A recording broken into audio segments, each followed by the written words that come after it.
জয় যিশু, hallelujah, good morning.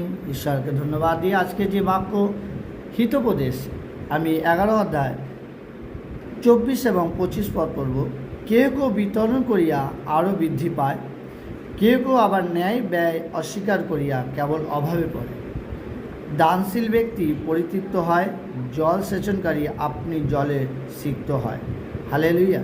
কত সুন্দর এক কথা যে বলছে কেউ কেউ বিতরণ করিয়া আরও বৃদ্ধি হয়। অনেকে ভাবে আমার নেই, আমার যদি থাকতো আমি বিতরণ করতাম, কিন্তু যা আছে তাই তুমি বিতরণ করো, দেখবে তোমার বৃদ্ধি হবে। কিন্তু যেটা দরকার তুমি করছো না, তাহলে বলছে কি অস্বীকার করছো, তাহলে কী হবে? দিন তোমার অভাবেই থাকবে, কোনোদিন অভাব থেকে তুমি উদ্ধার পাবে না, ও অভাব থেকে বেরাতে পারবে না। বলছে দানশীল ব্যক্তি পরিতৃপ্ত হয়, জল সেচনকারী আপনি জলে সিক্ত হয়। আমরা দেখেছি গ্রামের দিকে মানুষরা ডোঙা দিয়ে অন্য জমিতে জল দেয়, আর দিতে গেলে দেখা যায় সে নিজেও ভিজে যাচ্ছে। তাই বলছে জল সেচনকারী